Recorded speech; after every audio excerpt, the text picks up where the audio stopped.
Welcome to the All Things Nintendo podcast. I'm Brian Shea, and this is a weekly podcast to discuss all the biggest news and games from the world of Nintendo.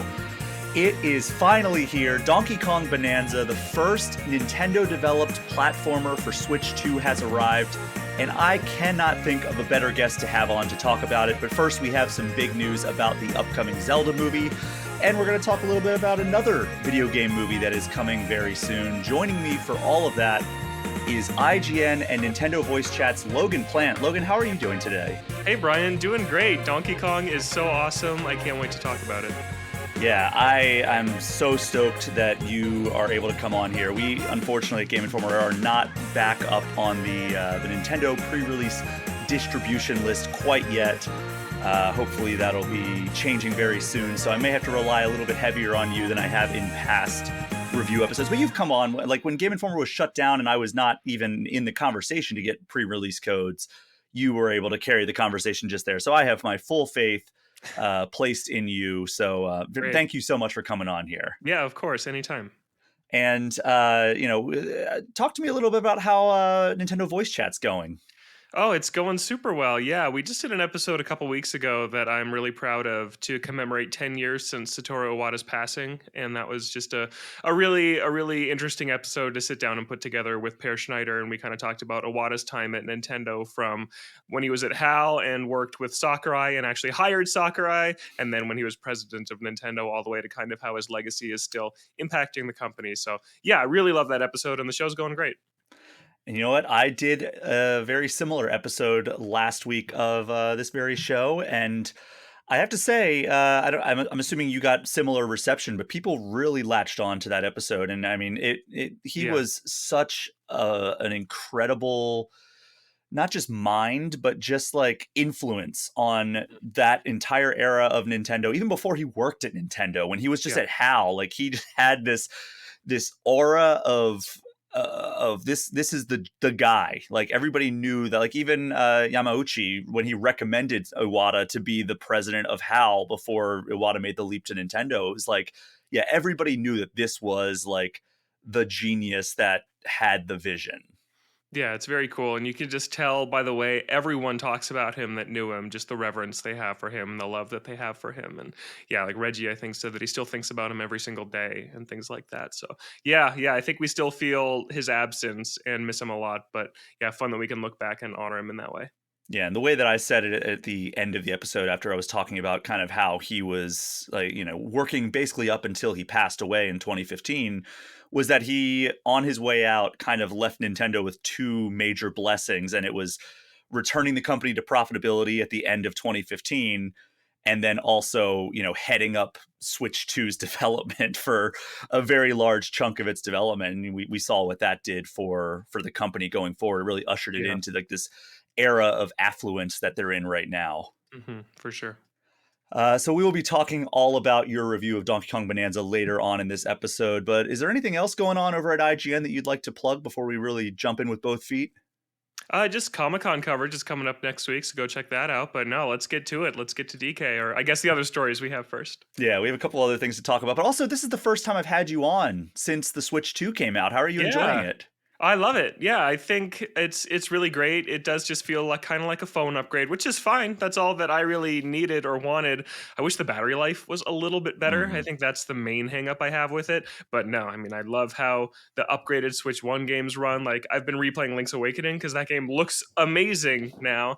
I really like Mario Kart World. Obviously love DK. So no, I think it's been a big win so far. Yeah, and I mean, I love upgrading my phone. So like, I have an upgrade due this October. I am stoked. I am so excited to get a new phone. So like, yeah, I don't mind a kind of an iterative upgrade, especially when I think the Switch 1, before the Switch 2 came out, was Nintendo's probably their best system ever. Me too. In terms of like library, in terms of features and all that stuff. So I don't mind just a better version of what I think is probably their best. Yeah, same. So before we jump in, just a reminder that you are listening to the All Things Nintendo podcast. This show arrives completely free every single week. But if you'd like to support me and allow me to keep making these episodes week after week, you can join the Patreon for as little as $3 a month. That gets you access to the community Discord, which we will have a Q&A episode coming up very soon here. I have some travel coming up for work. So that usually means doing an evergreen episode. There are also $5 and $10 tiers to get you access to early and ad-free episodes plus shoutouts at the end of every episode. Just go to patreon.com and search all things Nintendo. It would really help the show continue if you're able to join up. Otherwise, if you subscribe to my YouTube channel, that is a completely free way to support the show. And if none of that works for you, just tell a friend. Look, this show started under Game Informer, but it is now completely independent, even though Game Informer is back. So any support that you can give helps the show out a lot. So, Logan, we are going to be talking about Donkey Kong Bonanza, but a couple of news stories to get to, and they both happen to be movie related. So, this week we got one of those tweets from Nintendo that starts with the vaunted, infamous line, "This is Miyamoto." And I've always said that when a tweet starts like that, you know something is about to go down. Yeah, very true. And that was precisely the case here, as we can finally stop our fan casting and set aside our worries that Link was going to be played by either Tom Holland or Timothy Chalamet in the upcoming live-action Zelda movie, because we now have our official casting for both Link and Zelda. So Zelda is going to be played by Bo Bragason, while Link will be played by Benjamin Evan Ainsworth. And I will be honest with you, Logan, I have never heard of these actors before this announcement, but they are both quite young. So Bo Bragason, who plays Zelda, is in her early 20s. And her most recent credit appears to be a Disney Plus series called Renegade Nell, which I am not familiar Never with. heard of it. No, me neither. And then Link's actor, Benjamin Evan Ainsworth, is just 16 years old. And his most notable role, as far as I can tell, is he was the voice of Pinocchio in the live action remake of that, which Okay, sure. Why not? is hilarious that they casted a person who is known for voice acting when Link isn't exactly known for his words. Yeah. But he was also in the Netflix series The Haunting of Bly Manor, which I haven't seen, but I have heard of that Yeah, me before. too. First reaction here, Logan. First reaction is I hadn't heard of either of them, and that's exactly what I would have wanted. I didn't want any big celebrity stunt casting for these two characters. I wanted it to just be some kind of no names, and I'm excited that's what it is. I still just have doubts in general about a live action Zelda movie. I was really, really low on it when it was announced, but then I did see Wes Ball, who is directing it. I saw his Planet of the Apes movie, which was very Breath of the Wild in a lot of ways, and I can start to see the vision a little more. And this doesn't make me excited, but it doesn't make me less excited like some casting announcements could have. Yeah, I still remember where I was when we got the Mario movie cast and just laughing maniacally as they're like, Chris Pratt is Mario and Keegan Michael Key is Toad and Yeah, that was Charlie Day is Luigi. And I was like, all right, I can kind of see that one. And then when they me too. announced Seth Rogen as Donkey Kong and Jack Black as Bowser, I was like, all right, now they're kind of cooking here. Like Yeah. those make sense. This had the exact opposite reaction where it got like, I was like, okay, I guess good. Like they Mm. both look the part. Like I could see both of them as their respective characters. And they did a very good job when they shared those images to be like, this is like the most Zelda-esque picture that we can find of this actress. And here's just the baby-faced actor that's playing Link, which, I guess we're getting a young Link story, which I'm not angry at. Like, I I don't know, think are that, we? I feel like Link is older Link is usually a teenager. Like Breath of the Wild Link is 17 years old. Like yeah, young that's Link is like fair. 10 years old. Like in Ocarina of Time, like young Link is I think 10 and I think Wind Waker Link is 10. And Brian, I was kind of hoping they were going to cast like a 10-year-old child and go all in on having just a kid play Link. So let me ask you this. Is this going to be one of those situations where we're going to kind of throw some of the video game lore aside? Because in most Zelda games, we get a different Link and a different Princess Zelda. Mhm. You don't think they're going to recast these characters with every movie, right? Like you think they're probably just going to keep these characters and like kind of do a Harry Potter thing where they come of age with the film series, right? Man, I had never even considered what you just said, and now I'm so sad that they're not gonna do it. That's such a good idea to recast them every time, but no way. Yeah, no way will they do that. Yeah, I mean, especially if this is a hit, like these Yeah. people, these actors are going to be playing these characters for the next 20 years if this is Yeah. like anywhere near as popular and successful as the Mario movie. Which do you think it will be? Because I have doubts that it's gonna be that big. It- I have been trying to picture it in my head since they announced it, and I just don't know how they pull it off. But I also thought like, all right, well, the Mario movie is gonna be hard to pull off, and like there are problems with that film, but like overall, it's one of the better video game films, and Mhm. I can have a fun time rewatching that at any point. And I saw it 3 times in 10 days when it first came out because Okay. well, one was a screener for the interviews that I did. The other one was the premiere that I went to, and then the other one was I went because I bought tickets for it before I knew I was going to those things. Mhm. But I, Nice. I Yeah. wasn't like hating my life by the end of watching that third time. I was like, okay, yeah, this is still a fun movie. And I had a lot of doubts about the Mario movie going in. And I think that Shigeru Miyamoto has taken this heavier handed involvement in the movies and like the surrounding stuff, not so much the games. I mean, he still remains involved in that, but it sounds like he has really transitioned into this role of just overseeing all of these partnerships, whether it's the theme parks, whether it's the movies or anything. So that gives me Yeah. some hope that he's not going to let them go too off course in the way that we got with like that original Super Mario Brothers movie Yeah, back in the no. 90s. Yeah. Like I don't think that's going to happen. Like I think the worst thing that could happen is we're going to get a completely like inconsequential movie where like the story just doesn't really do anything or say anything, and it just feels like a watered down version of like what we see in the games. Like Mhm. I don't think because they've announced like this like 16-year-old kid playing Link, like I don't think we're going to get like an Ocarina of Time story like adaptation right off the Yeah, bat. I you'd need think 2 actors to do that, right? exactly. I don't Yeah. think they're going to like CGI age this kid up. But like, I mean, what story do you think we're going to get? Do you think it's going to be like maybe like a Skyward Sword like origin style story, or do you think they're going to do something completely different? I think it'll be Breath of the Wild. I think that just became the Zelda brand. I think Breath of the Wild is almost a more recognizable term than the Legend of Zelda. People know what Breath of the Wild is.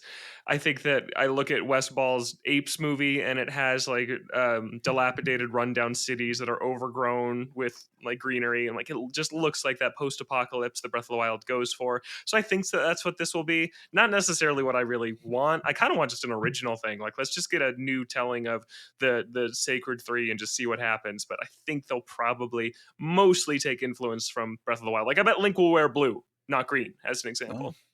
I mean, the picture that they very strategically used in of the actress who's playing Zelda was she has a blue shirt on, so that would Yeah. Hmm. stand to reason that they would do that. I don't know if they would. I mean, I could see it just being kind of like an establishing like story of like, all right, well, here's what Hyrule is, here's what like I don't know, but I think that you might be on to something there. The other question I had for you is, do you think they try to like slow roll Ganon in hopes of getting like a multi-film franchise out of this where like the stakes continually escalate, kind of like how they did with like Joker in The Dark Knight, where it was like Batman Begins was like Scarecrow instead of the iconic Joker as the villain? Or do you think they just go for broke and give us either Ganon or Ganondorf in this one? I think they go for broke because if I mean Nintendo's no, if they use Ganon once, they'll just use him again. They don't Yeah. care. So yeah, I think we'll see him in this movie for sure. Because nothing's a guarantee. We only know of one movie right now. Yeah, my theory is that we're going to get Ganondorf through like 95% of this movie, and then at the end, he's going to turn into Beast Ganon. And then Yeah, that's that'd going to be kind of cool. set the stage for like, the next phase of this franchise if we get extra films. Do you think that they're gonna turn or kind of do a bigger name for Ganon since the other two names are kind of no name smaller? That's what I was thinking. Like, I think that they have to. Like, not necessarily like because the film is going to need it, but like it's hard to market a massive film that they are undoubtedly hoping this is going to be without some big name to put on the movie poster, right? Like, Yeah. Hmm. I mean, man, who would play Ganon? Like, do you have any names in mind? No, I have no idea. I Yeah. I just still so against this idea. I'm just like, yeah, whoever they pick's fine. Whatever. It's okay. Sorry to be such a downer on this. I just am so devastated. This is not like a animated movie, like a hand drawn Studio Ghibli style thing. So Oh, perfect for Zelda, and I think that this will be fine. I think it'll be good, but it's just yeah. Every time we talk about it, I'm just like have to bite my tongue because I don't think it's gonna be very great. I hope it's gonna be good. Like Yeah. I. I will hold out hope. I have my concerns, same as you. But yeah, I do think that like a Breath of the Wild style story, but I think that jumping right into like Calamity Ganon might be a little too much. But, Yeah. like, I could see it being like, "Alright, well, Link has awakened from, like, this slumber, and, like, we learn about this defeat that happened 100 years ago," and, you know, kind of piecing together the story through that. Similar to, like, the Breath of the Wild structure. I Mhm. just don't know if like, maybe they do, like, a combination of, like, Breath of the Wild and Tears of the Kingdom where it's more Ganondorf focused, but it is, like, kind of the Breath of the Wild storyline. I don't Yeah. think they're quite ready to do, like, the Tears of the Kingdom time travel thing. No, no, me That seems a neither. little too much for a first movie that they're trying to establish a kingdom and, like, a Yeah. world. Yeah, and Uh, you're right, it needs to be Ganondorf, not Ganon, because you can't just have 2 young actors that nobody knows running to fight a CGI beast. I don't know I don't know how many people who aren't Zelda fans would go to see that. Now do we get I could almost see it being, like, a combination of, like, a convergence of stories, with Breath of the Wild, where it's like Zelda's kinda, like, peeking out from her room being like, "I don't know if I trust that guy who's, like, swearing fealty to my dad." Yeah, And mhm. then like then it becomes like, all right, well, he's betrayed the kingdom and like plummeted it into peril, similar to how he did in Ocarina of Time. We don't get really the time travel element of it, but we do have like Zelda and Link working together to take him down. But it does have more Breath of the Wild style, like ruined kingdom elements. I don't know. Like there's Yeah, got to be mhm. some way to pull from multiple games. But then by doing that, do they ruin some of the stories that they could tell in the future? Yeah, and then the post-credit scene, Link pulls a sword from the stone and splits into 4 different people, and then it's like, "That's not the what I want them to adapt next," but they already used everything else. Well, we still have a long way to go, almost 2 years before this movie comes out. It comes out May 7th, 2027, and, fittingly, Miyamoto ended his tweets with, "Thank you for your patience," Nice. because we have Yeah. a couple years still to go. 2027 is shaping up to be a huge year for movies, by the way, so, Is it? What else? that is also the Avengers movie, Mm, the, Secret Wars. mm. There was another one that I saw where I was like, "Oh my god!" Like, there's a lot of big movies coming out that year.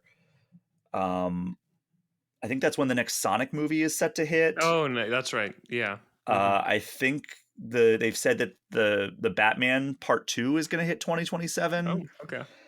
Beyond the Spider Verse, which who knows when we're ever getting that, the third Yeah. entry in the Into the Spider Verse series.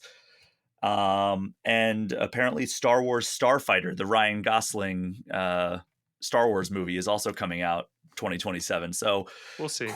yeah, we will see how many of those movies. But usually movies are a little bit better at holding their release dates than video games are. Yeah, for sure. But some of those have already slipped, so who knows?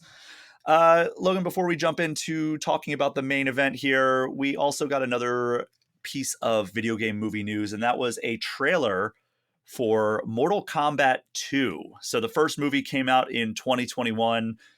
I don't think you saw it, but I had Nope. to. I did the media stuff for it. I interviewed the cast. I reviewed it for us over on Game Informer.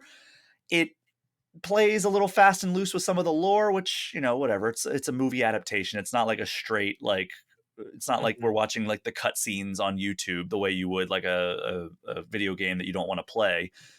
But like people didn't like the lack of a tournament structure because that's like so critical to like the Mortal Kombat Mm. like lore, and they didn't like how like characters like Goro and Scorpion were kind of pushed off to the side. Like those are like the characters people go to these movies to see. Um, but I think overall it was a pretty fun homage to the games. So we got this new trailer. They did like the whole like premiere thing on YouTube. They had the director of the film like before the trailer hit talk about like, oh, we're gonna get new characters, new fatalities, new realms, all this stuff. And then they had Ed Boon welcome everybody basically to the trailer, which was kind of cool. The trailer itself is heavily focused on Johnny Cage, who is making his debut in this movie. They kind of teased him at the end of the last movie, but Johnny Cage is one of the most iconic characters in all of Mortal Kombat. Was completely absent from the first movie outside of seeing a poster for him at the end of the movie. Uh, They also are debuting Katana and Shao Kahn, so very iconic characters. Jade is also in this. Baraka. So a lot of love being paid to some of the characters that were not in that first movie.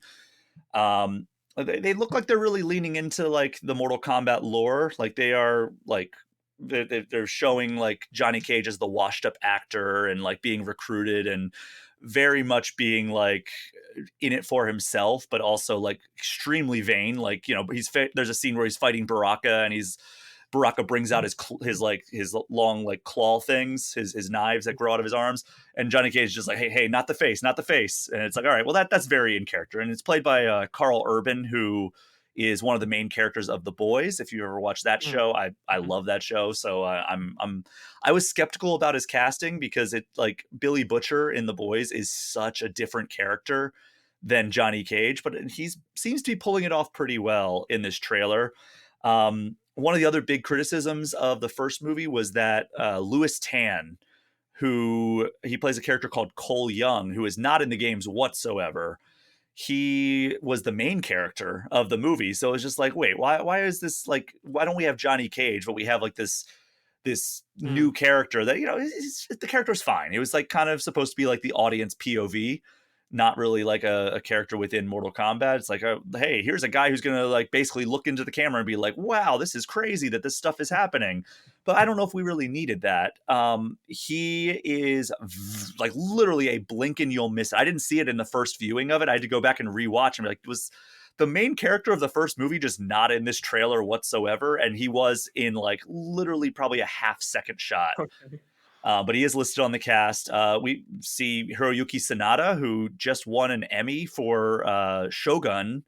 Mm, He is back as Scorpion, and hopefully, it seems like he's doing a lot more in this movie than he was in the first movie, which was a big criticism as well. He just kind of appeared in the beginning and then showed back up at the end. Not really much presence, but seems like they've learned from that, hopefully. And yeah, Shao Kahn is played by a bodybuilder turned actor named Martin. What is his name? His name is now I lost it. Okay, Martin Ford, who I guess was in the second Kingsman movie, which I love the Kingsman mm, movies. I don't remember him, but I mean he looks huge and intimidating, and he's beating people up in this trailer, and that's basically all you need from Shao Kahn. He just needs to be a big, intimidating presence who can fight well. And I looked up this guy, and he is 6'8" and a bodybuilder, so he's extremely muscular. So that's all you need. You need a guy who looks good behind like a skull mask. nice. But yeah, lots of returning characters. You've got Tati Gabrielle, who was, has been in a lot of video game movies. She was in Uncharted. She was in, what was the other movie that she was in? She's in The Last of Us season 2. Mm, mhm. So yeah, the cast is looking great. The story looks whatever. The tournament is in this one. They reference the tournament. And it looks like it's going to be like a fun time, if you ask me. Like, I don't know, there's no red flags immediately. I hopefully they learned their lessons. Hopefully it's not a Mortal Kombat Annihilation situation where it's like, oh, we got a pretty good first entry, let's see what the next one is, and it's just a train wreck.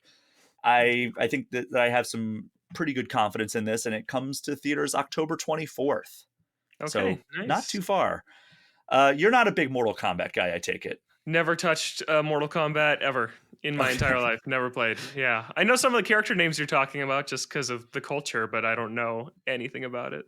Yeah, I mean, I think everybody knows Scorpion. We do Yeah. get a good get over here, and it does sound like it's from the game and not from Hiroyuki Sanada, which is a cool homage because Ed Boon, co-creator of Mortal Kombat, famously did the get over here in Oh, the cool. games. So I'm wondering if they got Ed Boon or at least sampled like an old recording of him to do it, because Hiroyuki Sanada has a very recognizable voice, and I did not sound like him. Although maybe I just don't know what he sounds like yelling "Get over here" in English, because in Shogun, which is what I'm most familiar with, he is speaking entirely in Japanese and Mhm. usually at a pretty low volume. But yeah, I mean, did you ever watch Shogun? Because that show Yeah, absolutely that show's rules. amazing. Yeah. Yeah, I just rewatched it actually, and I'm Oh, like, oh, cool. I forgot that he's in Mortal Kombat. I'm very excited for this. Yeah, cool. But yeah, October 24th. I will definitely be there to see it. And if I wish that they would put Mortal Kombat 9 on other platforms because for some reason it's delisted. Theoretically, because like they delisted all the versions except like the Ultimate Edition, Mm. which had all the DLC, which is like, okay, that's fine. Like we can just have that version. But the problem is it had a lot of crossover characters, and the theory is that Freddy Krueger, who is one of the DLC characters from Nightmare on Elm Street, has like a licensing dispute, so that caused the entire game to be delisted from all platforms. So there's I just hate no that way to stuff. play this game. Yeah. It's always Um, such a bummer. Like the Forza Horizon games that always get delisted because of their cars and music and stuff. It's like, man, I just want those to stick around. it's frustrating, but that Mortal Kombat 9 would be a great place to start if you can find like a physical disc, because Mhm. it is just a rebooted retelling of Mortal Kombat 1, 2, and 3. Oh, So really? Oh, it's like interesting. they basically like, because before that there was Mortal Kombat Armageddon, which was like the culmination of the entire series to that point, and literally like every character died. And Okay. at the very end of that, Raiden like basically goes back in time to try and set things in a different motion, right? Like try to push things down a different path so this doesn't happen. And he goes back in time to the first Mortal Kombat game, and then like you replay through those first three games in like a modern version. So it's Mhm. kind of a cool That's like neat. remake in Yeah. that way. So Cool. I'm sad that that's not currently like available unless you have like a physical disc, Yeah. Mhm. or you already owned it on Steam before it was delisted. But Mortal Kombat 1, which came out I think 2 years ago now, was a soft reboot of the franchise. So like if you just want to get to know some of the characters, like don't play the Switch version unless the Switch Yeah, 2 that like one looks so funny. Yeah. yeah, Johnny Cage's face was pretty Mhm. rough in that Yeah. one. Um, but yeah, the PlayStation 5 version of Mortal Kombat 1 ran smooth as butter. So check that out if you want to like kind of familiarize yourself with some of the characters in the series. But there's also I mean, I have the utmost confidence in Digital Eclipse, and they are doing the Mortal Kombat Classic Collection, I think it's Yeah. called. Spelled with K's, as you would think. Yes, with K's, which is, now that I think of it, it's weird that Johnny Cage is spelled with a C. But Yeah, yeah. although I guess like he's from Earth, so not like the Mortal Kombat realm where Mm, everything is a mhm. K. So I guess that makes sense. But yeah, I mean, those are probably the best ways to experience it. But like, you can also just look at, like I said earlier, you can look up the cutscenes on YouTube and really just familiarize yourself with the characters in that sense. Cool. Uh, but you've been busy playing something else, Logan. Yeah, You've I been have. playing a game that I think that everybody listening to this podcast has been extremely excited for, and that is Donkey Kong Bonanza. And give me your initial thoughts here. You scored it extremely high. We'll get to that at the end here. Uh, First of all, when this was announced, what was your takeaway when it was a Donkey Kong game instead of a Mario game at the Switch 2 reveal? Incredibly hyped. I think that I was one of the highest people I knew on this game the whole way through from start to finish, just because I remember at that New York preview event that you and I were both at, people I talked to were just like, it's a Donkey Kong game. I'm like, are you kidding me? Like when I played it, I'm like, the Mario team made this. And I talked to Bill Trinan the next day in an interview, and I said, so did the Super Mario Odyssey team made this? And he gives the classic, you'll have to wait to find out. But like Nintendo loves that line. they do. It's a classic. But I just had such a good feeling about it after going hands on with it. It just had that Mario DNA. I'm also just a huge Donkey Kong fan. I reviewed Country Returns HD earlier this year. I played the whole Country series this year. Tropical Freeze is like my favorite 2D platformer of all time. I adore that game. And I've been just like banging the bongos for Nintendo to bring back Donkey Kong. They had to care about this guy again. They have just mistreated him over the last decade with no new games, a pretty lame Mario versus Donkey Kong remake, I mean, I don't want to say lazy, but a pretty bare bones port of Returns, which is still a great game, but not a great port. I was like, man, what are they going to do with him? And then this Bonanza finally happens. It's this big return for one of Nintendo's original characters, and I just couldn't be happier that they went in this direction. I mean, I think that the that what happened was the Mario movie took off the way it did, and Donkey Kong is the co-lead of that movie. Like it's Mario and Donkey Kong as like the co-leads, and obviously characters like Luigi and Peach also have time to shine in that. But they were like, we've got to do something to capitalize on the increased popularity of Donkey Kong right now. So I think that's why we got Mario versus Donkey Kong and a quick port of Donkey Yeah. Kong Country Returns HD, because they were just like, well, we got to get something out, knowing that they've been working on this Donkey Kong 3D game. They would, in a perfect world, they would have loved to have that out like 2 weeks after the Mario movie hit. But I mean, we saw that the Ask the Developer series where they were just like, oh, we were developing it for Switch One, but like we needed to wait for the better technology to make this Mhm. work the way we wanted it to. Yeah, which is great that they did too. It's like I think that I'm very happy this is a Switch 2 game because that side by side of what it would have looked like on Switch 1, it's so much better what we have now. They should have done that for Pokemon Scarlet and Violet. Yeah, they should have. They really should have. Pokemon Company could never. Yeah. So, talk to me a little bit about your impressions, because I've played probably, I mean, a total of like 3 hours, 3.5 hours, if you count all the preview events. There was the one at the Switch 2 reveal, there was the one last month in New York, and then I put about 45 minutes into the retail version last night before I became a real sleepy boy and decided it was time to go to bed. So yeah, just give me your overall thoughts about Donkey Kong Bonanza. Yeah, do you want me to share my score as well? Hey, go for it. Yeah, this is the first 10 out of 10 I've ever given at IGN. It's the first masterpiece rating I've assigned a game, and I'm so excited about it. And I tossed and turned over the score. Like I take scoring pretty seriously and like really considered if this deserved that. And after playing for 60 hours, I decided that it did. I am so in love with this game. It easily goes toe to toe with anything Mario has ever done, in my opinion. Mario Odyssey is my Wow. favorite Mario game. I think I like Bonanza a little bit more than Super Mario Odyssey. This is one of my favorite games of all time. It's one of the best platformers I've ever played, and I think what just Holy sets it apart crap. so much is just the yeah. Seriously, I'm over the moon about this one. It's like the simple mechanic of just ripping a chunk out of the ground. And you worry at the start, is this going to be a gimmick? Is this just this destruction idea they had and this is what it is? No, it's Nintendo. Come on. They come up with 100 different ways for you to interact with these chunks, whether it's the different moves you can do with it, like throwing it at an enemy, surfing on it, like how Link's shield surfs, double jumping with it. There's just so many different things you can do physically with it. But then the material changes throughout the game. It's not just stone and dirt and sand. It's like, no, here's this rainbow material that launches DK into the air when he picks it up that we saw in the direct for this game. Or there's boom rock that you throw at something and it explodes. Or there's concrete, which you need boom rock or something stronger to destroy.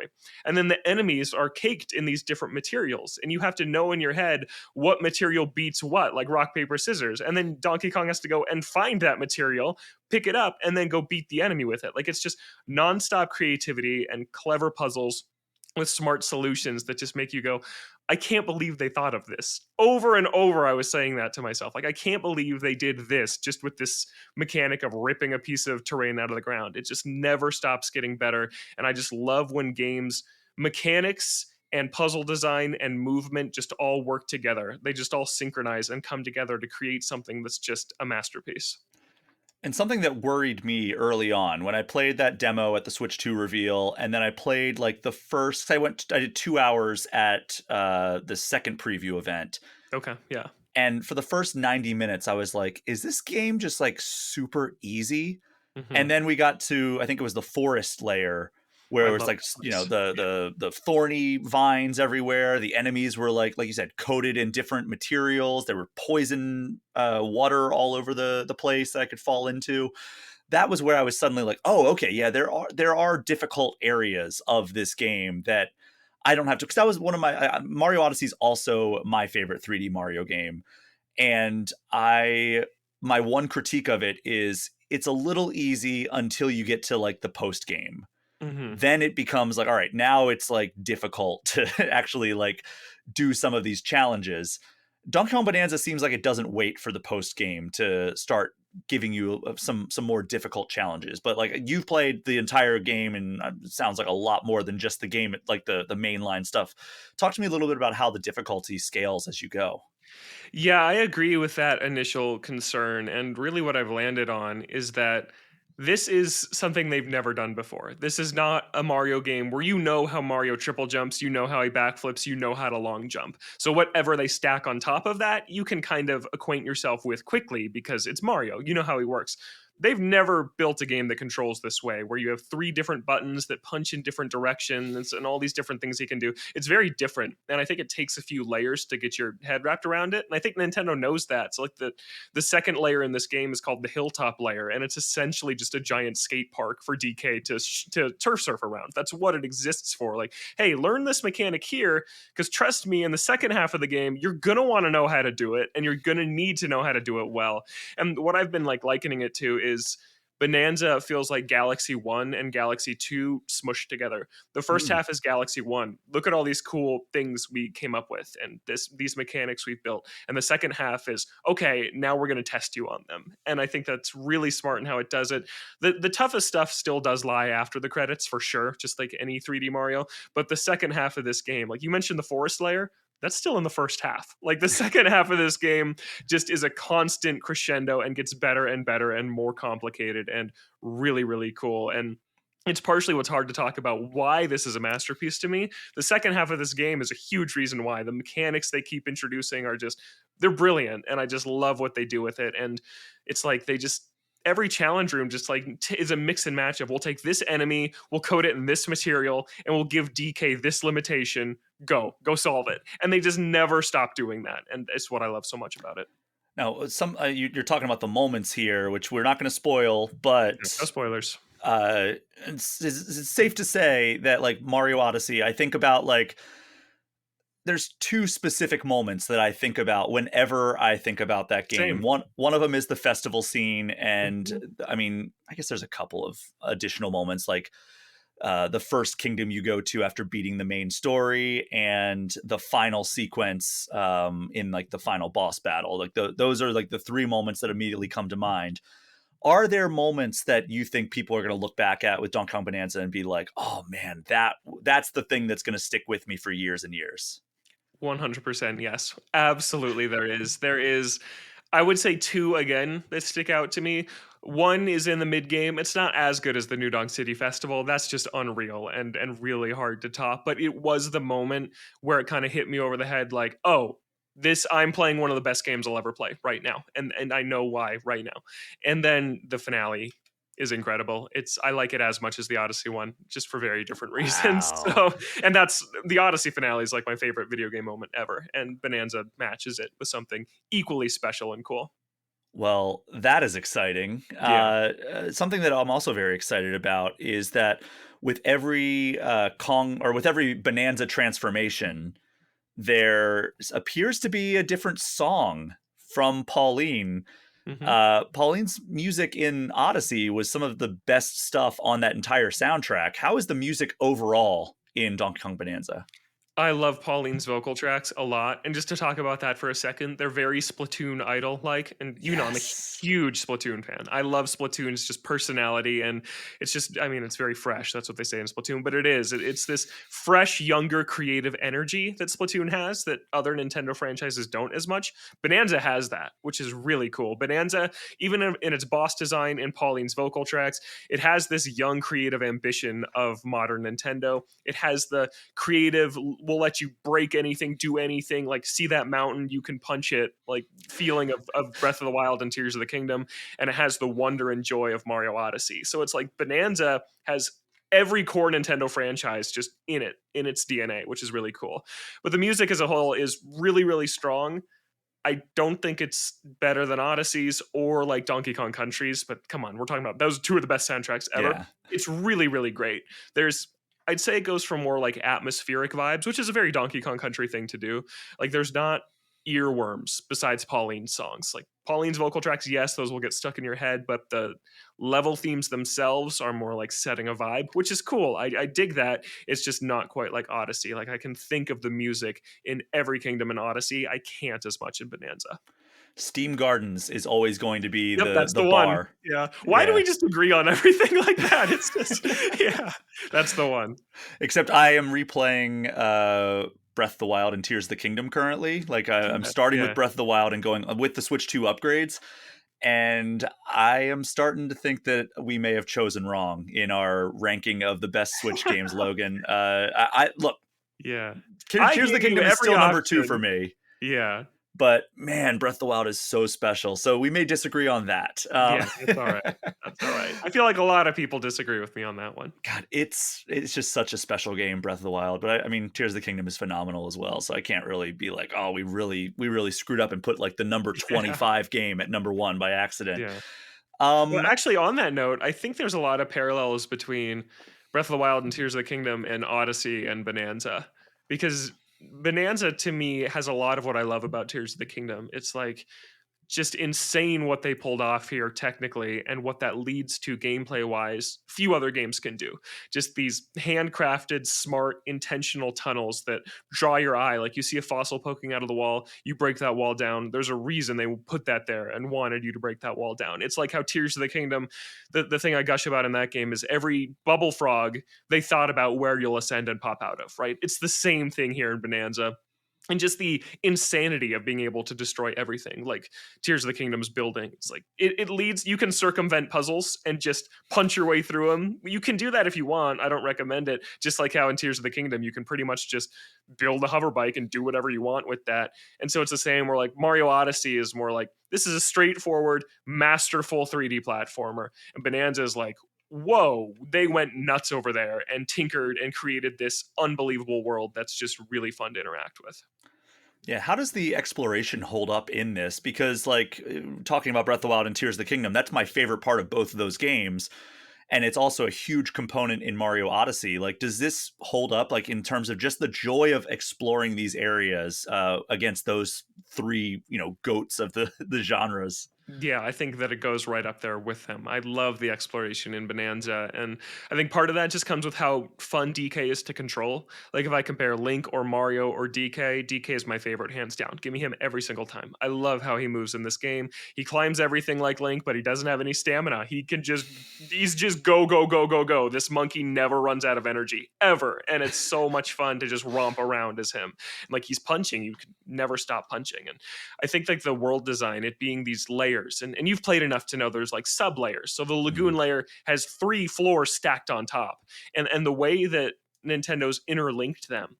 Like, oh, we need to get over there, but to get over there, we need to go back up to the top layer, unlock a new hole to drop down to this new layer. It's just all links together, and it's world design I've never seen from them before, just because of how it works. They've made 3 worlds that go together and link together in a smart way. It's like Tears of the Kingdom's overworld in the depths, but in these small, concentrated, like really handcrafted levels. It's really, really cool. Yeah, is there any kind of analog you can draw between like this game and another Nintendo game? Because like you looked at Mario Odyssey and you're like, okay, this is just the perfected version of what they were doing in Mario 64.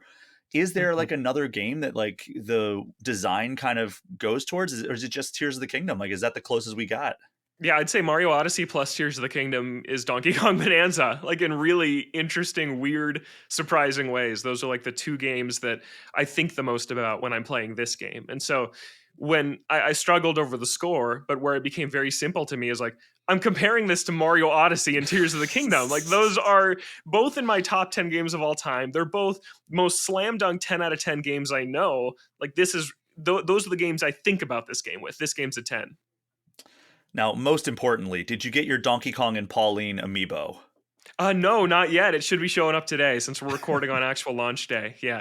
And I once I gave the game a 10, I bought a second one to keep one in the box and unbox Wow. one, which I usually don't do, but yeah, I just wanted to have something like that as kind of a like to commemorate this review, which was really fun for me. I have still not given a 10 at Game Informer. Oh, really? Okay. I've given two 9.5s. One What was were to they? Metroid Prime Remastered, Mhm. and the other one was to Forza Horizon 5. But those are Nice. the highest scores I've ever given at Game Informer. I mean, I think I gave some because I was operating on a 5-star scale at the site that I was running before joining Game Informer, but gave a few 5 stars. I think God, I can't even remember what some of the ones that I gave 5 stars were, but like I have been waiting and waiting to see if there's a game that tells me that I need to give it a 10, and nothing has jumped out immediately, but I could see like I could see how this would capture that. Like if I was the one reviewing Donkey Kong Bonanza, unfortunately I'm not. Kyle Hilliard is handling this review for us. Hmm. I mean, what you're telling me and what I've played so far, I mean, it could potentially be up there in terms of like being a candidate for receiving it. And it really makes me happy that you felt confident enough in how great this game is to give it a 10. Yeah, for sure. And it was just like another thought I had is if I don't give this a 10, I don't think there's ever going to be a game I would give a 10 because the bar would just be set too high. It's like, because then I'd say, well, this is a 9, and I'd be holding everything to that standard, right? Nothing would ever get there because Bonanza is not perfect. I have a couple of issues with it, which we can get into, but it just gave me a sense of joy and excitement and like giddiness over a game I haven't felt since Zelda 2 years ago. Mm. And that just was clear to me. Like if its highs can get to that peak that is so high that only a handful of games I could probably count on both hands have ever reached in my life, like yeah, it's one of my all-time favorites. And it is important to note, you did mention that like, oh, you have a few minor complaints about this game.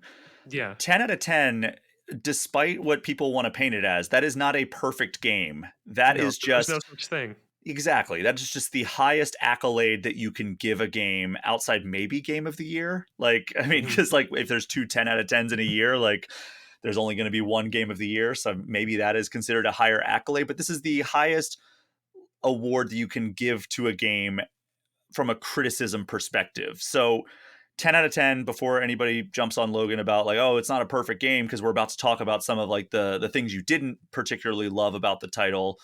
That's not what it means.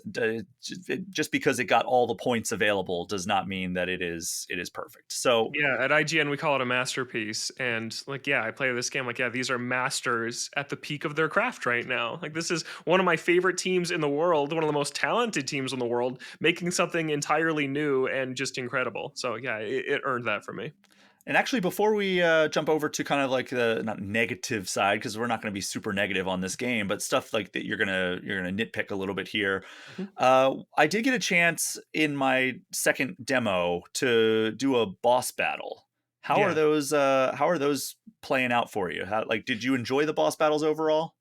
Overall, yes, I would say this actually starts to get into the nitpicky side. Anyways, I think that Perfect. the bosses are generally just a little bit too easy, which I also feel in Mario Odyssey. It's fine, and it's supposed to be that anyone of all ages can beat this game, which I understand. But I think where Bonanza just stumbles a tiny bit is that the Bonanza transformations, the Kong Bonanza, Ostrich Bonanza, and Zebra Bonanza, are just so powerful. And Kong Mhm. Bonanza specifically can just tear through health bars of bosses. And sometimes it does. Sometimes Bonanza does this thing where like you can no longer hit the health bar because the boss needs to transform into its second phase or whatever. But for the most part, this is not a wait for it to do its thing, hit the weak spot, repeat 3 times that Mario's done forever. This is more of a brawler style. If you can get to the boss, you can wail on it, you can kill it. And as Kong Bonanza, you can like one cycle some of these bosses in 20 to 30 seconds. And it's just over. And it's a shame because the designs are all awesome. Some of them are very Splatoon, like I was talking about. They look ripped straight from that style. They look great. The music is great. But just if you choose to launch into a Bonanza, which you pretty much always can. The currency is called Bananergy. You'll pretty much Hate always have that. enough. Yeah. Hate that slash love that. Yeah, right. But because it's a bar that refills by collecting gold, but gold pops out all the time, Oh just yeah. everywhere. And so basically, the second you use that bar and it's empty and you're Kong Bonanza, you'll tear through a wall and enough gold will pop out to fill that meter again. So if you want, you can pretty much always be a Bonanza in this game, which the bosses, it means you can take out really quickly. And then the puzzles too. Like if there's a puzzle you need to kind of build your own path to, you can just turn into the ostrich and glide to it. So it's very Tears of the Kingdom in that, yeah, you could build that hover bike and just do everything with it if you wanted to. I had way more fun doing the actual curated puzzles because they're genius in many cases. So I recommend playing it that way. And I think I do admire that Nintendo's just like, yeah, sure, any solution that works is a correct one. They're still doing that. That's their modern Nintendo philosophy. But I think, yeah, that's the biggest hang up with the game is the Bonanzas just they make it really powerful, really overpowered. And I think you'll appreciate this. I've been comparing it to it's like if Sonic could just go super at any moment and you could play the whole game that way. I mean, hey, you could do that in the older games as long as you had 50 rings, but, Yeah. it's interesting that you bring that up because I remember when I did the demo, I got to fight, Grumpy Kong, which I think is in the forest, or maybe It's it's in the canyon. Yeah, it's an canyon, early yes. boss. Yeah. Okay, so it was right before I went to the forest, in the for the final part of my demo, and like the person giving me the demo, they worked at Nintendo Treehouse. They were like, "Oh, don't forget you have your Kong Bonanza," and I'm like, "I know, I want to do this like with skill, not with with just like Yeah. press the button to win." And then like they sent over some B-roll after the fact, and they went to the Kong Bonanza, and I'm like, "Oh yeah, see how quick that went? Like that wouldn't have been as fun to Mhm. me." But I guess Yeah. like if you're really stuck on something or you want to make it like not a big deal, you could theoretically just do the Kong Bonanza and it's kind of like a press to win Yeah. situation. But yeah, I And don't know. I think what I think about with it is like the top comment on my review on YouTube says like this is going to be some kid's childhood and that's amazing. Oh, totally. Like if I were a kid, this would be the best game ever. I still think it's one of the best games ever and as an adult, but like I just can't even imagine how special it would be for this to be your childhood game where you can just rip through everything and for kids who love Minecraft, like they love this game. Like that's Hmm. so cool that they made this and it feels like an example of Nintendo actually looking around the rest of the industry and seeing like, oh, kids like these games where the world is yours and you can shape it in your image. And then they made a highly curated platformer that people like us will still love and that they'll love. So yeah, if I'm a kid, I'm going to Kong Bonanza every time and just beating the heck out of that boss because it's fun. Well, I mean, they also did a little bit of that with Tears of the Kingdom, with how much stuff you can build Yeah, and basically totally. break the game in that way. So yeah, I mean that comparison continues to keep coming up. So Mhm. I immediately thought that when they introduced like Ultra Hand and everything, I was like, oh yeah, this feels like they're marketing it to like the Fortnite and Minecraft generation, Yeah. and it's cool to see them continue doing that with a game like this. But still make games that we like too. Like it's a Hmm. really fine line they're walking that's just it's masterful. Like they're so good at this right now. Hmm. So I only got a brief moment of like I only got to play one of the challenge rooms, which let's talk a little bit about the challenge rooms here because those puzzles were so much fun from what I got to play. D- is like the comparison to like them being kind of like the Breath of the Wild Tears of the Kingdom shrines? Is that like continue to be apt throughout the entire game? Totally. I'm glad you brought these up because they're my favorite part of Bonanza. I love them so much. Yeah, it's a perfect hybrid of a Tears of the Kingdom shrine and a Mario Odyssey challenge room that you throw Cappy at the door to go in, and then there's stuff in there. But I think they're way better than the ones in Odyssey Mm. because they just toy with the mechanics in ingenious ways. I've played this game for 60 hours, and last night I was playing and I'm like, I just did something I've never done before in this game. Still, I am having that experience, and it's just so cool how many puzzles there are, and they're usually very like layer dependent. Like if a layer introduces these three mechanics, all the challenge rooms like okay, let's do it this way, and now this way, and now this way, and they're all very different from each other. Like an example is like the rock I was talking about earlier that if you lift it up and then DK like takes off. There's like six puzzle rooms that do completely different things with that idea and then they'll mix it with a different mechanic that it just clicks in your head and feels great. And it does that thing where there's three bananas in every room and there's two that are always on the main path and then there's one that's like you have to know your Nintendo games to know where they stuck this away. You have to know to turn around at the beginning, you have to know to look at the ceiling for something that doesn't look right, and it just rewards that kind of veteran Nintendo knowledge and language and expertise in really satisfying ways. And some of those are in 2D, Yes. which how many of them like you know, obviously not the exact number Mhm. of 2D challenge rooms, but like was it a significant amount? Did it feel like you were, oh cool, another 2D one? There's a big handful that are in 2D. I'd say maybe a quarter of them are in 2D. Oh, okay. But in terms of like the retro country throwbacks, that's only a handful. Like there's plenty of 2D ones that aren't like, oh, this is the first level of Donkey Kong Country. But there's a few of those, which is really cool too. Yeah, because I only got to play one of those, and I am always hesitant when it's like, this is a 3D platformer, but we're gonna do a 2D section because like Mm, even in Odyssey, it didn't feel quite right. It felt good. It didn't mhm. feel quite right. And then you look at something like Sonic Generations or Sonic Forces, and it just feels completely off because it's using a 3D engine trying to do 2D gameplay, and it just doesn't translate Yeah. properly. It either feels like too floaty or too heavy.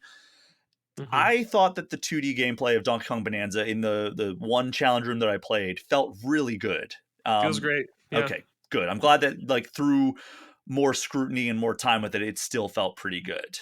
Yeah, it's definitely like I prefer the 3D sections for sure, but it is cool to just shake it up. And Bonanza's always shaking things up, and that's just one way it does it. So I really like them.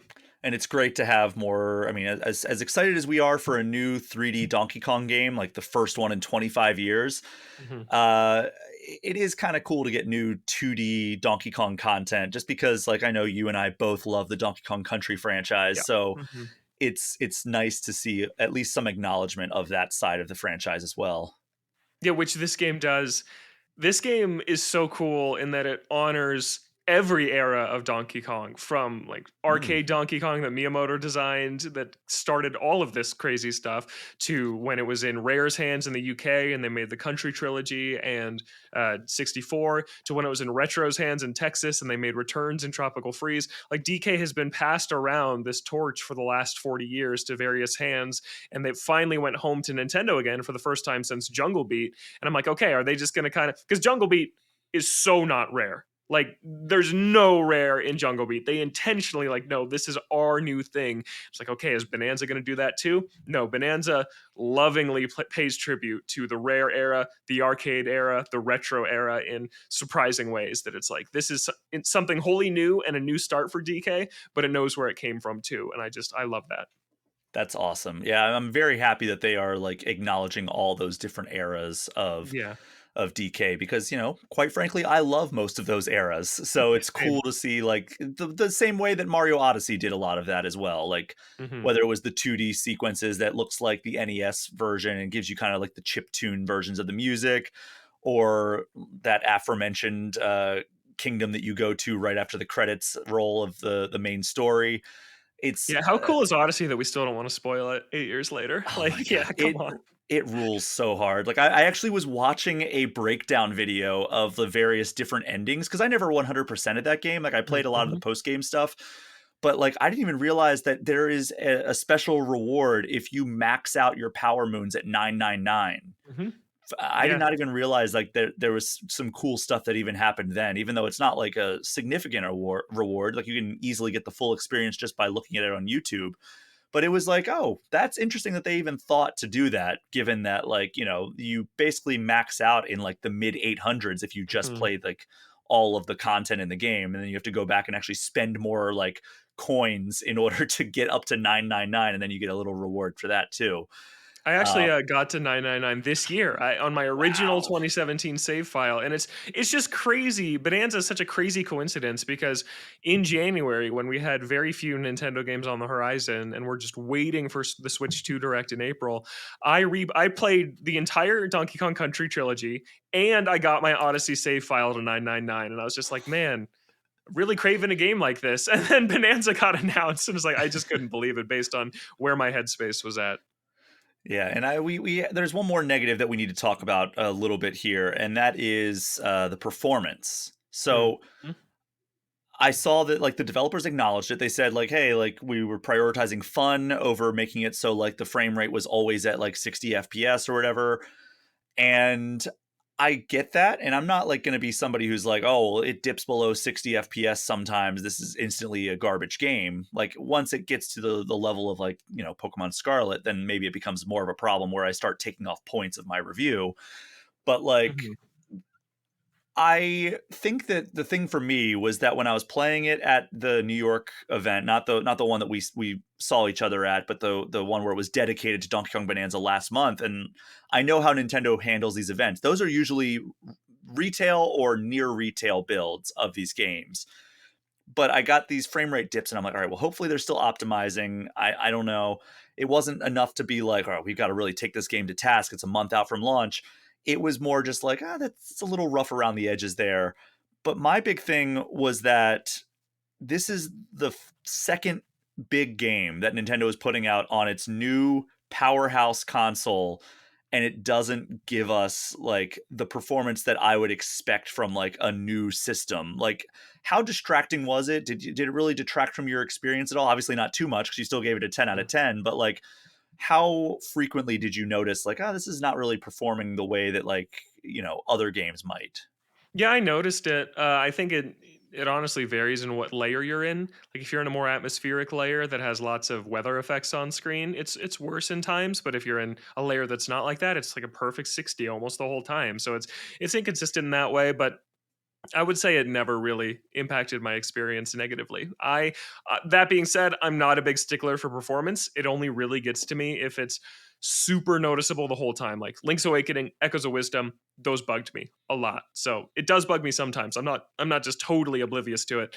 It didn't bug me in Bonanza. It just really didn't because when it's happening is when there's a million particles on screen, and so you're distracted by just how much chaos is happening. And sure, it dips to 30 for a second, it doesn't matter. Like it really, really does not impact me at all. I think that I noticed it and it was never something that I was like, I'm like gonna take this masterpiece rating away because occasionally it dips to 30. Like, no, it's not a big deal. It's really not. I get the sentiment that this is a Switch 2 game. This is a big Switch 2 exclusive. That's a shame.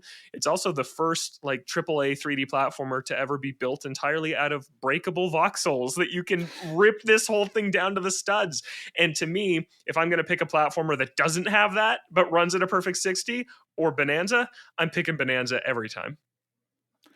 Yeah, I would agree. And when I say performance issues, you're exactly right. It dips down to 30 for like a couple of seconds, then goes right back to 60. This is not a Pokemon Scarlet issue where like you go out into the middle of the water and there's a few Pokemon there and suddenly it turns into a slideshow presentation. Yeah. Like it's not that from what I've seen and from what you're indicating. And So it's not like Echoes of Wisdom where it's like walking, walking, stutter, stutter, stutter, but back to 60, back to 60. Oh no, we're down again. Oh, we're back. It doesn't do that either. It's not like this constant. Your mind is always thinking about it because it's always happening. It's like, oh yep, sometimes you'll notice it, and mm. other times you won't, and that's fine. And you mentioned that you're replaying Link's Awakening. Just a little bit of a sidebar here. Does that Yeah. run substantially better on Switch 2 now? Oh my gosh, it's a whole new game. Yeah, like it's one of the ones that got a dedicated patch, and it is finally the full realization of this toy art style. It looks like toys walking around on your table now. It's gorgeous. It runs perfect. Yeah, I love it even more than I did because of just how great it looks now. Yeah, I never made it all the way through that remake just because I was like, I'm not really loving this performance that I'm Yeah, getting out of the highly Switch. recommend. Yeah. Maybe after I finish Donkey Kong Bonanza, Breath of the Wild, and Tears of the Kingdom, I will go That's back and a play lot. Link's Awakening. So I'll Yeah. get to it by 2028. Yeah. After the Zelda movie, after we already know everything that Exactly. happens. Yeah. But Donkey Kong Bonanza, it's out now on Switch 2. Logan, you gave it a 10 out of 10. And if you'd like to read Logan's review, you can do so over on IGN. There's also a video version on the IGN YouTube channel. And I would imagine it will also be a pretty substantial talker on Nintendo Voice Chat this week. So go check that out on wherever you were listening to this show. Also, go check out the Satoru Iwata episode that Logan brought up. From what my listeners have told me, I have not gotten around to that episode, but from what my listeners have told me, you tackled it in a completely different but just as effective way of approaching this man and his career. So Yeah, that's cool. I'll have definitely, to listen to yours and see what the differences were. That's pretty neat. yeah. So it's cool that like people were saying like it almost worked like a companion piece to one another, which is kind of Oh, cool. yeah. I'm sure there's plenty of overlap talking about his accomplishments and everything, but Yeah. yeah, very cool that it kind of fit together like two pieces of a puzzle in that regard. Yeah. But we're not going to take we're not going to take any breaks this episode. We're just going to transition straight to Definitive Ranking, which is a recurring segment where we take a Nintendo topic and give our own personal top 5 lists. Since this episode was talking all about Donkey Kong Bonanza and you seem to love it quite a bit, Logan, I want to get your top 5 games with Donkey Kong in them. So start at 5, count it down to 1, give me a sentence or two about each. So I took this to mean a game with Donkey Kong in the title because I was like, well, Super Smash Bros. Ultimate, I'm not going to count that. Like I didn't do that. That's the direction I went because I had to build a top Donkey Kong ranking list to embed in my review anyway. So I'm Oh, pulling from okay. that. Number 5 is Donkey Kong 94 on the Game Boy. Yeah, this is a remake of the arcade Donkey Kong, the first 4 levels, but then there's 100 more levels after that. It's the best Game Boy game ever, in my opinion, and it has really good platforming. You're playing as Mario, chasing Donkey Kong. But yeah, this is the first game that had a triple jump for Mario. Like this came before Mario 64. Like Oh, this wow. informed Mario's move set in 3D, and people don't always fully recognize that. It's a really influential one and still really fun. It's on NSO. Go check it out. Number 4, Donkey Kong Jungle Beat, the last time Nintendo developed an internal Donkey Kong game, and it's a platformer where you use bongos to control it. It's just insane, and more insane than the concept is how well it actually works. Like they nailed it, and it's really fun because it's not like precision platforming. It's like Tony Hawk. Like you want to stay in the air as long as you can and combo and clap to grab bananas, which I'm just now realizing is in Bonanza and they pulled straight from Jungle Beat. I don't know how I didn't plug that together before. Super cool. And it also is the first game from Nintendo Tokyo, who then went on to make Mario Galaxy. And if you play it now, having played Galaxy, you just see the DNA all over it. Like there's like fuzzy bumblebee enemies that are exactly like what they look like in Galaxy. Like it's a really cool one in Nintendo history. Number 3 is Donkey Kong Country 2, Diddy's Conquest, my favorite of the original Donkey Kong Country trilogy. Awesome game. You rescue DK in this one. You don't play as him. You play as Diddy and Dixie. It's a really dark Nintendo game, which is cool. Like the vibes are bad in this game, but in the best way. One of the best soundtracks of all time. Really cool animal buddies like the spider that you like shoot the webs and then platform on the webs that you shot, which I really like. Yeah, it's a classic. Number 2 was number 1 until this week. Donkey Kong Country Tropical Freeze, my favorite 2D platformer of all time. Unreal level design from Retro, super cinematic, Uncharted like in places, gorgeous game, amazing soundtrack. Yeah, so fun and hard to 100%. One of the hardest modern Nintendo games there is. This game's difficult, and that's great. And number 1 is Donkey Kong Bananza. You just heard me talk for a half hour why. It's, yeah, one of my favorite Nintendo games ever. Great list. Unfortunately, I'm not able to put Donkey Kong Bonanza on my list quite yet because I've only played a few hours if you count the preview events. But yeah, we have a lot of crossover, even though I did not take that same route. I just did anything that Donkey Kong has Okay, appeared in, cool. but I Yeah, tried to limit it a little bit. So, number 5, I want to say Donkey Kong 94 for all the reasons you listed. awesome. It's an incredible evolution of that original arcade game. I forgot that the triple jump was in that and I also forgot in my head the timeline that like this was before Mario 64, which makes sense because it's called Donkey Kong 94, so it came out 2 years before Mario 64 in Yeah. 96. Mhm. uh Number 4, I did Super Smash Brothers Ultimate. I just had to. Nice. Yeah, I that's mean, fair. and if you want to just go like, oh well, everybody's in Super Smash Brothers Ultimate, we could even go back to Smash 64, like that when it wasn't like every gaming character ever is in that game, because then you could be like, all right, well, let's just list every game that Sonic is in, and you could put Super Smash Brothers Ultimate up there too. But like, if you want to just say the Super Smash Brothers series, because Donkey Kong has been in that since day one, then I would also accept that. Similarly, I'm going to say Mario Kart World at number 3 because Whoa, you like World that much? I did not know this. I love Mario Kart World. I mean, obviously, I've put more hours into things like Double Dash and Super Mario Kart and Mhm. Mario Kart 64 and Mario Kart 8 Deluxe, but that's just because I've had them for longer. Mario Kart World, I think, has some of the best designed courses, and it's also honorable mention for giving us our first glimpse at this version of Donkey Kong, Mhm. which I Yeah. remember like when that Switch 2 teaser came out and they showed like the first footage of Mario Kart World and we saw Donkey Kong, we're like the internet got set ablaze for like 36 hours as we all tried to process that our big apey boy is now a little bit different looking. Yeah. And I think for the better, honestly. Like I think I love the old school version of Donkey Kong that we got when Rare created him, but I think this is a more expressive and fun version of Donkey Kong that they can really lean into, whether they want him to be angry or happy or goofy or whatever. Like, I think it's for the best, even though it was a little jarring at first. Yeah. Number 2, Donkey Kong Country Tropical Freeze. Nice. I reviewed this back on the Wii U when it came out, and it is just one of the greatest 2D platformers of all time. You said it in your explanation for why it's on your list.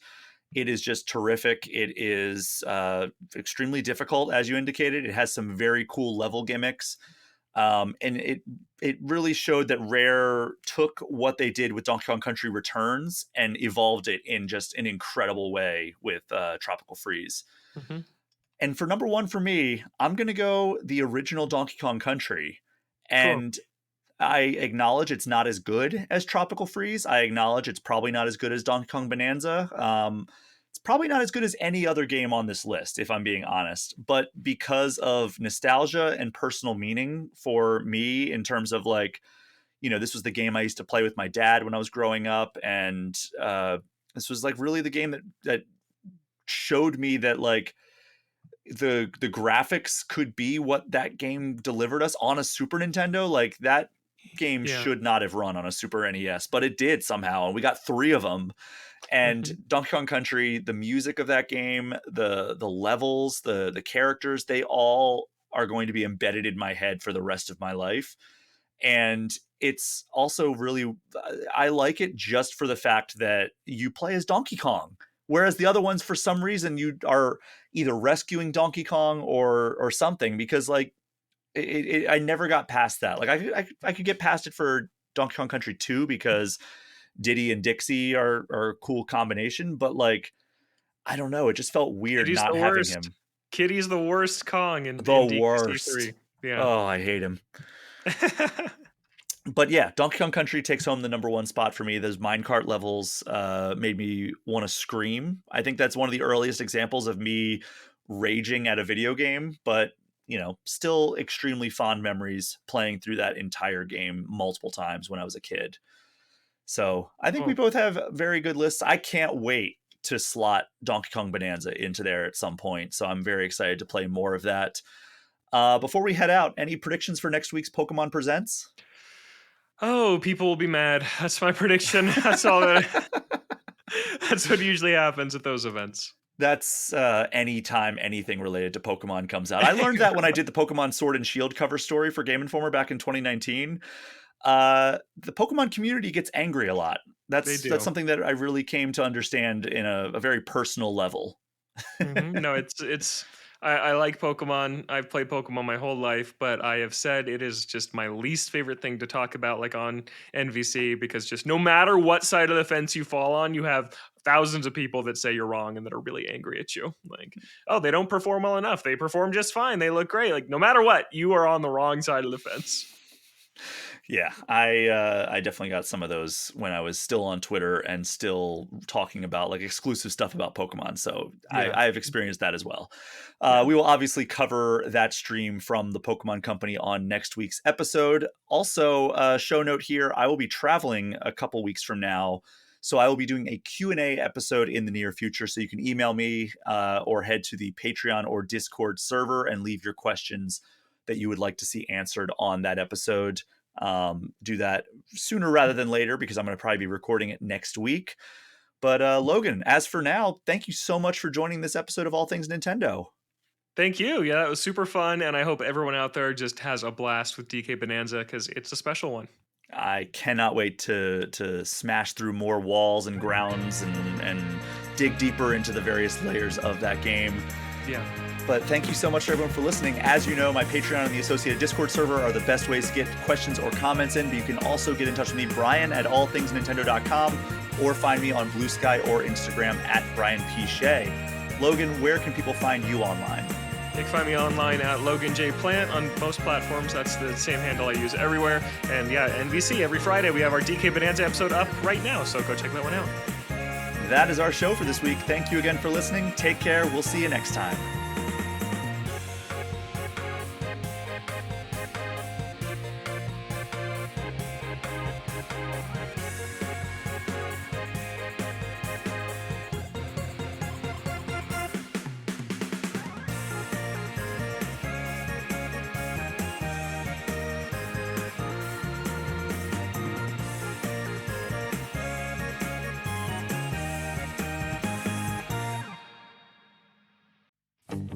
Before we close out, I just want to give a special thank you to the $10 patrons of the All Things Nintendo podcast. Alex Stadnick, Andy Junkins, Ben Richland, Chaps My Ass, Derek Sigmund, Dusty Beeman, Ian T. Clark, Jason Thompson, Jawar Hello, Johnny Five, Jose Villalobos, Joshua DeProy, Casey Radio Man, Cody Gibson, Creeper 207, Pat Roberts, Paul at Drunk on Mako, Pratable, Rob McCann, Bobby Mac 265, Robert Sosa, Roberto Nieves, Roger Reichert, Russell Sayer, Smithy Poo, Zachary Pliggy, and Zek Three Swords Sama. Thank you so much for your continued support. I could not do this show week after week without you.